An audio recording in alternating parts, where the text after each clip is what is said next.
ഫിലിമി പ്ലസിലേക്ക് എല്ലാവർക്കും സ്വാഗതം. സത്യൻ അന്തിക്കാട് സിനിമാ രംഗത്ത് വന്നിട്ട് 50 വർഷം പിന്നിട്ടു എന്ന് ആലോചിക്കണം.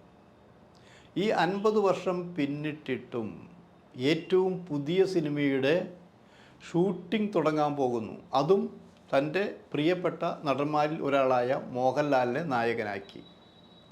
ഈ 50 വർഷത്തിനിടയിൽ സത്യൻ അന്തിക്കാട് നല്ലവനാണ് എന്ന പേര് മാത്രമേ കേൾപ്പിച്ചിട്ടുള്ളൂ. ഒരാളോടും പ്രതികാരം ചെയ്തിട്ടില്ല. തിക്താനുഭവങ്ങളും കൈപ്പേറിയ അനുഭവങ്ങളും ഉണ്ടായിട്ട് പോലും സിനിമയിൽ ചതിക്കപ്പെട്ടിട്ട് പോലും ആരോടും പ്രതികാരം ചെയ്തിട്ടില്ല എന്നാണ് അറിവ്. പലരും പറയുന്നത്. പക്ഷേ എനിക്കറിയാവുന്നൊരു കാര്യമുണ്ട്. അതൊരു പ്രതികാരം എന്ന് തന്നെ പറയാം. സത്യൻ അന്തിക്കാടിനോട് അയാളും അങ്ങനെ ചെയ്യാൻ പാടില്ലായിരുന്നു. പക്ഷെ അയാൾ ചെയ്തതിന് ഒരു ചെറിയ മറുമരുന്ന് എന്നൊക്കെ നമ്മൾ പറയില്ലേ, അങ്ങനെ ഒരു ചെറിയ പ്രതികാരവും സത്യൻ അന്തിക്കാട് ചെയ്തിട്ടുണ്ട്. അതിപ്പോൾ ഓർക്കുന്നുണ്ടോ എന്ന് എനിക്കറിയില്ല. എന്താ കാര്യം എന്നോ? കാര്യം വെച്ചാൽ തൃശ്ശൂരിൽ നിന്ന് 10-17 വയസ്സായപ്പോൾ മദ്രാസിലേക്ക് വണ്ടി കയറിയതാണ്. അവിടെ ഡോക്ടർ ബാലകൃഷ്ണൻ്റെ കൂടെ ചേർന്നു, സംവിധാന സഹായിയായി, പാട്ടുകൾ എഴുതി, നല്ല അതിമനോഹരമായ പാട്ടുകൾ എഴുതിയിരുന്നാലോ ആദ്യകാലത്ത്. അങ്ങനെ പാട്ടുകൾ എഴുതുകയും സംവിധാന സഹായിയായും 8-9 വർഷം അങ്ങനെ പോയി. അതിനിടയിൽ നമ്മൾ പലർക്കും ഉള്ളതാണത്. സിനിമ സംവിധാനം ചെയ്യണ എല്ലാവർക്കും ആഗ്രഹം ഉണ്ടായിരിക്കും. ചിലർ മുൻപേ പ്രൊഡ്യൂസർമാർ പറയും, നീ ഒരു പടം എടുക്കടാ, ഞാൻ സഹായിക്കാം, നീ സംവിധാനം ചെയ്യും, ഞാൻ സഹായിക്കാം എന്നൊക്കെ പറയും. ചിലർ വീണു പോവും. പക്ഷേ പക്വതയോടെ താൻ അതിനൊന്നും അർഹനായിട്ടില്ല എന്ന തോന്നൽ സത്യൻ അന്തിക്കാടുണ്ടായി. അങ്ങനെ 8-9 വർഷമായപ്പോൾ ഒരു സിനിമ സംവിധാനം ചെയ്യാൻ തീരുമാനിച്ചു. ആ സിനിമ സംവിധാനം ചെയ്തതെന്ന് വെച്ചാൽ, ഇപ്പം എൻ്റെ ഒരു ഫ്രണ്ടാണ് ബാബു, എറണാകുളത്തുള്ള ബാബു. അദ്ദേഹം കോൺഗ്രസിൻ്റെ ഒരു പ്രവർത്തകനാണ്. മറ്റേ വ്യവസായി മജീന്ദ്രനായിട്ട് ബന്ധമുള്ള ഒരാളാണ്. എറണാകുളത്ത് ഞങ്ങളുടെ സഹായിയാണ്. അപ്പോൾ ആ ബാബുവാണ് പറഞ്ഞത്, ഞങ്ങളുടെ അടുത്ത പടം ചെയ്യാൻ പോകുന്നത് ആരാണെന്നറിയോ? ഡോക്ടർ ബാലകൃഷ്ണൻ്റെ ശിഷ്യനാണ്, തൃശ്ശൂർക്കാരാണ്, അന്തിക്കാടുകാരാണ്, പേരിനൊപ്പം സത്യനാണ്, സത്യൻ അന്തിക്കാടാണ് എന്നൊക്കെ പറഞ്ഞിട്ട് ആ രീതിയിലാണ് ബാബു സംസാരിക്കുക. അപ്പോൾ സത്യനെ വിളിച്ച് ഞാൻ ചോദിച്ചപ്പോൾ സത്യൻ പറഞ്ഞു, ശരിയാണ്, ഒരു സിനിമ ചെയ്യാൻ പോകുന്നുണ്ട്, അത് അങ്കിളാണ് എഴുതുന്നത്. അങ്കിൾ എന്ന് പറഞ്ഞാൽ ജോൺ ബോളിനെ അടുപ്പമുള്ള ഒരു അങ്കിൾ എന്നാണ് പറയുക, എഴുതാൻ പോകുന്നത്. അപ്പോൾ ഞാൻ ജോൺ ബോളിനെ വിളിച്ചു. ജോൺ ബോൾ ശരിയാണ്, ഞങ്ങളത് കേരള കലാമണ്ഡലത്തിൻ്റെ പശ്ചാത്തലത്തിൽ ഉള്ളൊരു പ്രണയകഥയാണ് ചെയ്യുന്നത്. സമയം എന്നാണ് പേരിട്ടിരിക്കുന്നത്. ഷൂട്ടിംഗ് തുടങ്ങാൻ പോകുന്നു. നെടുമുടി വേണുവും കമലഹാസനുമാണ് നായകന്മാർ എന്ന് പറഞ്ഞത്. അപ്പോൾ കിടുകിടിച്ച ഒരു വലിയ പടമാണല്ലോ, വലിയ ശ്രദ്ധിക്കപ്പെട്ട പടമാണല്ലോ. അതെ, അത് സത്യനെ സംബന്ധിച്ച് ഒരു പുതിയ ആൾ. സത്യൻ അന്തിക്കാടിൻ്റെ ആദ്യത്തെ സിനിമ എന്ന് പറഞ്ഞാൽ കമലഹാസനും നെടുമുടി വേണുവും അഭിനയിക്കുന്ന സിനിമയാണ്. അതിൻ്റെ എല്ലാ കാര്യങ്ങളും തുടങ്ങി വെച്ച് അത് കലാമണ്ഡലത്തിൽ വേറൊരു കാര്യം കൊണ്ട് ശങ്കരാടി ചേട്ടനെ കൊണ്ടാണ് സ്വിച്ച് ഓൺ കറണമെന്ന് ചോദിച്ചത്. കാരണം ശങ്കരാടി സത്യൻ്റെ ജീവിതത്തിൽ മാറ്റി നിർത്താൻ കഴിയാത്തൊരു വ്യക്തിത്വമാണെന്ന് അറിയിക്കണം. അങ്ങനെ ശങ്കരാടി ചേട്ടനെ കൊണ്ടാണ് കേരള കലാമണ്ഡലത്തിൽ വെച്ച് ഇതിൻ്റെ ചമയത്തിൻ്റെ സ്വിച്ച് ഓൺ നടത്തിയത്. ആ സമയത്ത് വേണുവിൻ്റെ ചില സീനുകളെല്ലാം എടുത്തു. അപ്പോഴാണ് അറിയുന്നത് കമലഹാസൻ ഈ പടത്തിൽ നിന്ന് പിന്മാറിയിരിക്കുന്നു. കാരണം വേറൊന്നും കൊണ്ടല്ല, കെ ബാലചന്ദ്രൻ്റെ സിനിമയിൽ അഭിനയിച്ചു കൊണ്ടിരിക്കുകയാണ്. അതുകൊണ്ട് കമലഹാസന് വരാൻ പറ്റില്ല. അതൊരു വലിയ അടിയായിരുന്നു. കാരണം ആദ്യം ചെയ്യുന്ന സിനിമ അത് കമലഹാസനെ പോലൊരാൾ പിന്മാറുന്നതൊക്കെ പകരം ആര്? അങ്ങനെ പുതിയ ആളെ കണ്ടെടുക്കുക അന്വേഷിച്ചുകൊണ്ടിരിക്കുന്ന അവസരത്തിലാണ് ഇവർ. അപ്പോൾ ക്യാമറമാൻ ആനന്ദക്കുട്ടനാണ്. അപ്പോൾ സത്യൻ സത്യം ഇവർ പറഞ്ഞു, ഒരു കാര്യം ചെയ്യാം, എടുത്ത് നമുക്ക് അതിൽ റഷ് ഒന്ന് കാണാം. ഇന്നത്തെ പോലെയല്ല, അതന്ന് മദ്രാസിൽ പോയി റഷ് കാണണം എന്ന് പറയുന്നത്. മദ്രാസിൽ ഇവരുണ്ട് പോയി റഷ് കാണാൻ പോയി. അപ്പോഴാണ് അതിൻ്റെ പ്രൊഡ്യൂസർ എന്ന് പറഞ്ഞാൽ മജീന്ദ്രനാണ്, വ്യവസായി. അപ്പോൾ മജീന്ദ്രൻ്റെ ഫോൺ വന്നു, സത്യൻ്റെ ആദ്യത്തെ സിനിമയല്ലേ, നമുക്ക് ഒരുമിച്ചിരുന്ന് സിനിമ കാണാം, ഈ റഷ് കാണാം. അതുകൊണ്ട് ഞാൻ നാളെ മോർണിംഗ് ഫ്ലൈറ്റിന് ഞാൻ ചെന്നൈയിലെത്തും, അവിടെ നിന്ന് നമുക്ക് ഒരുമിച്ച് പോയി തിയേറ്ററിൽ പോയിട്ട് വിജയാസിൽ പോയിട്ട് നമുക്ക് കാണാമെന്ന് പറയുന്നത്. സത്യം വളരെ സന്തോഷവാനായിരുന്നു നൽകണം. സന്തോഷം വെച്ചാൽ അതങ്ങനെ സംഭവമായിരുന്നു. നമ്മുടെ പ്രൊഡ്യൂസർ കൂടിയുണ്ട്, കാണാൻ തീരുമാനിച്ചിരിക്കുകയാണ്. അപ്പോൾ വെളുപ്പാങ്കാലത്ത് അറിഞ്ഞു മജീന്ദ്രൻ വെടിയേറ്റ് മരിച്ചു എന്നുള്ളത്. ആ ഒരു നിമിഷം, ആ ഒരു അവസ്ഥ ആലോചിച്ച് നോക്കൂ.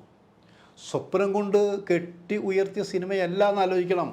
സ്വപ്നങ്ങളുണ്ടായിരുന്നു, ഒരു നല്ല സിനിമ ആദ്യം കമലഹാസൻ പിന്മാറി, ഇപ്പോൾ പ്രൊഡ്യൂസർ വെടിയേറ്റ് മരിച്ചിരിക്കുന്നു. ഇനി എന്ത് എന്നുള്ളത്, ആ സിനിമ മുടങ്ങി എന്നുള്ള കാര്യത്തിൽ യാതൊരു സംശയവുമില്ല. സാധാരണ രീതിയിൽ സംവിധാന മേലങ്കി അണിഞ്ഞ ഒരാൾ പിന്നീട് സംവിധാന സഹായിയായി പോകില്ല. പക്ഷെ സത്യൻ ചെയ്തെന്താ?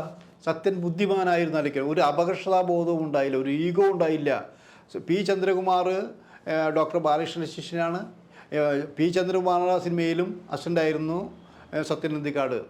സത്യൻ പിന്നെ വീണ്ടും ചന്ദ്രകുമാറിൻ്റെ കൂടെ അസിസ്റ്റൻ്റായി ചേർന്നു. അവിടെ നിന്നുകൊണ്ട് ഒരു വർഷം കഴിഞ്ഞപ്പോഴാണ് പിന്നീട് ഒരു സിനിമ ചെയ്യാൻ അവസരം കിട്ടിയെന്ന് ആലോചിക്കണം. ആ സിനിമ വളരെ സൂക്ഷിച്ചാണ് ചെയ്തത്. അതിൽ വളരെ പ്രത്യേകതയുണ്ട്.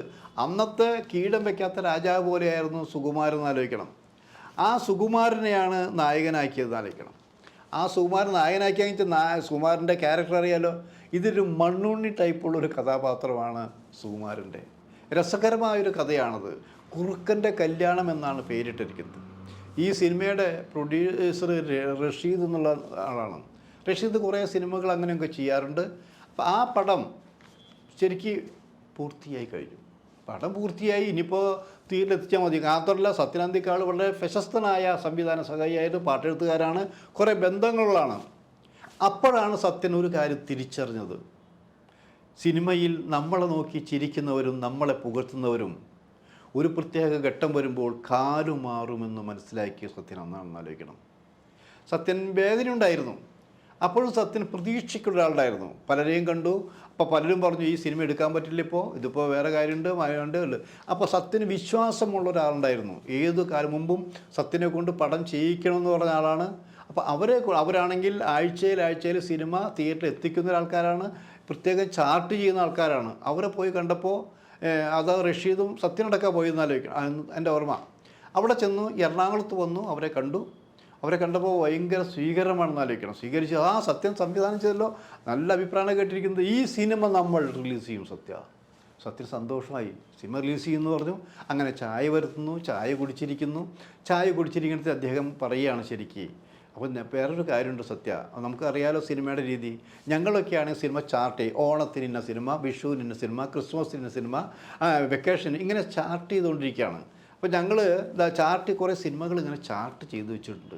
ഈ ചാർട്ടിങ് കഴിഞ്ഞ അടുത്ത ലാസ്റ്റല്ലേ സത്യൻ തരാൻ പറ്റുള്ളൂ. അങ്ങനെ നോക്കുമ്പോൾ ചുരുങ്ങിയതൊരു 2 വർഷം കഴിഞ്ഞാലേ സത്യൻ്റെ സിനിമ ഞങ്ങൾക്ക് എടുത്ത് തിയേറ്ററിൽ എത്തിക്കാൻ കഴിയുള്ളൂ എന്ന് വളരെ മാന്യമായിട്ട് അദ്ദേഹം പറഞ്ഞു എന്നാലോചിക്കണം.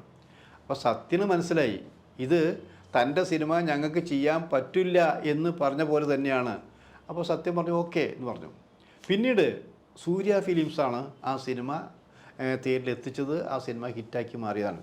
അപ്പോൾ പിന്നെ എന്താ പറയുക, സത്യൻ അന്തിക്കാട് പിന്നെ തിരിഞ്ഞു നോക്കേണ്ടി വന്നിട്ടില്ല. 2-3 സിനിമകൾ കഴിഞ്ഞു, എല്ലാം ഹിറ്റുകളാണ്. ഈ ഹിറ്റുകളായി കഴിഞ്ഞപ്പോൾ ഈ പഴയ ആൾ, അത് 2 വർഷം കഴിഞ്ഞിട്ട് സത്യൻ്റെ സിനിമ പ്രദർശിപ്പിക്കാമെന്ന് പറഞ്ഞ ആൾ ഇയാളുടെ കൂടി പഴയ സുഹൃത്തായി സ്നേഹം കൊണ്ട് പൊതിഞ്ഞു. അക്കൂട്ടത്തിൽ ഇനി എനിക്ക് എന്തായാലും നിൻ്റെ സിനിമ വേണം, ആ സിനിമ കിട്ടാൻ പറ്റില്ല എന്ന് പറഞ്ഞു. സത്യം തരാലോ, ഞാൻ തരില്ല എന്ന് പറയില്ല, പ്രത്യേകം നിങ്ങളുടെ സുഹൃത്തല്ലേ എന്ന് പറഞ്ഞു. അങ്ങനെ സംസാരിച്ചിരിക്കെ സിനിമ തുടങ്ങാൻ പറഞ്ഞിരുന്നപ്പോൾ സത്യം പറഞ്ഞു ഒരു കാര്യം ചെയ്യൂ, ഞാനിപ്പോൾ തിരക്കുള്ള ആളെന്ന് അറിയാലോ, ഞാനൊരു 3 വർഷത്തേക്ക് എനിക്ക് അനങ്ങാൻ പറ്റില്ല. 3 വർഷത്തേക്ക് ഡേറ്റ് ഞാൻ എല്ലാവരും കൊടുത്തു കഴിഞ്ഞിട്ടുണ്ട്, അതിന്നും മാറാൻ പറ്റില്ല. ഒരു 3.5 വർഷം കഴിഞ്ഞാൽ നമുക്ക് നമ്മുടെ സിനിമ ചെയ്യാമെന്ന് പറഞ്ഞപ്പോൾ അയാൾക്കും കാര്യം മനസ്സിലായി. താൻ പറഞ്ഞതിൻ്റെ തിരിച്ചടിയാണെന്ന് മനസ്സിലായി. അങ്ങനെ ഒരു പ്രതികാരം മാത്രമാണ് സത്യൻ അന്തിക്കാട് തൻ്റെ സിനിമാ ജീവിതത്തിൽ 50 വർഷത്തെ ജീവിതത്തിൽ ചെയ്തിട്ടുള്ളൂ. ഇപ്പോൾ 50 വർഷമായിരിക്കുന്നു. ഈ 50-ാം വർഷത്തിൽ സത്യൻ വേറെ കാര്യം കൂടി പറഞ്ഞിരിക്കുന്നു. ഞാൻ തിരക്കഥ എഴുതണമെന്ന് വിചാരിച്ചിട്ടില്ല. ഞാൻ പാട്ട് എഴുതിയ ആളാണ്, സംവിധാനം ചെയ്ത ആളാണ്.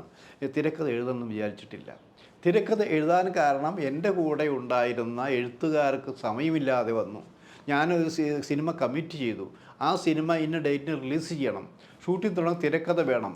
അങ്ങനെ പലരെയും, എനിക്ക് വിശ്വാസമുള്ള, എനിക്ക് സ്നേഹമുള്ള, എൻ്റെ കൂടെ വർക്ക് ചെയ്ത, ഇപ്പോൾ ലോകിദാസ് തിരക്കിലേക്ക് പോയിരിക്കുന്നു, ഗിരീഷ് കുമാറിനെ കിട്ടുന്നില്ല, ശ്രീനിവാസന് കിട്ടുന്നില്ല, അങ്ങനെ പലരെയും കിട്ടുന്നില്ല. പിന്നെ കൂടെ ചെയ്യാൻ രഘുനാഥ് പലേരി ഉണ്ടായി. രഘുനാഥ് പലേരി നോവലായിട്ട് പോയി. അവസാനം ശിഷ്യന്മാർ, അസൻ സംവിധായകർ ആലോചിച്ചു ഇനി എന്ത് ചെയ്യും. അങ്ങനെ അവരാണ് നിർദ്ദേശിച്ചത് സത്യം സാറേ, നിങ്ങൾ തന്നെ എഴുതൂ. നിങ്ങൾ പലപ്പോഴും പല സീൻ എഴുതിയിട്ടില്ലേ? അങ്ങനെ എഴുതിയതാണ് വിനോദയാത്ര എന്നുള്ള സിനിമയുടെ തിരക്കഥ എന്നാലോചിക്കണം. അങ്ങനെ അപ്പോൾ സത്യം പറഞ്ഞത്രേ ഉള്ളൂ. അങ്ങനെയാണ് എഴുതേണ്ടി വന്നത്. ഇപ്പോൾ വീണ്ടും സിനിമ 9 വർഷത്തിന് ശേഷം മോഹൻലാലിനെ വെച്ച്, 9 വർഷം മുമ്പ് എന്നും എപ്പോഴും എന്ന സിനിമയാണ് മോഹൻലാലും സത്യൻ അന്തിക്കാടും ചെയ്തത്. അത് മഞ്ജു വാര്യർ നായികയായിരുന്നു. ഇപ്പോഴിതാ 9 വർഷത്തിന് ശേഷം പുതിയ സിനിമ ഷൂട്ടിംഗ് ഡിസംബറിലോ ജനുവരിയിലോ ആരംഭിക്കാൻ പോകുന്നു. സാധാരണ സിനിമ കുറേ കഴിഞ്ഞിട്ട് പേരിടാറ് പതിവ്. ഇപ്പോൾ മുൻപേ തന്നെ പേരിട്ടിരിക്കുന്നു, ഹൃദയപൂർവ്വം എന്ന് പേരിട്ടിരിക്കുന്നു. ഹൃദയത്തോട് ചേർത്ത് വച്ചിരിക്കുന്ന ഈ സിനിമ ഡിസംബറിലോ ജനുവരിയിലോ തുടങ്ങും. അങ്ങനെ തൻ്റെ 50 വർഷത്തെ സിനിമാ ജീവിതത്തിൽ സത്യൻ അന്തിക്കാടിന് പുരോഗതിയല്ലാതെ മറ്റൊന്നും ഉണ്ടായിട്ടില്ല എന്ന് മനസ്സിലാക്കുക. വീണ്ടും നമ്മൾ കുടുംബ പ്രേക്ഷകർ സത്യൻ്റെ സിനിമയ്ക്ക് വേണ്ടി കാത്തിരിക്കുകയാണ്.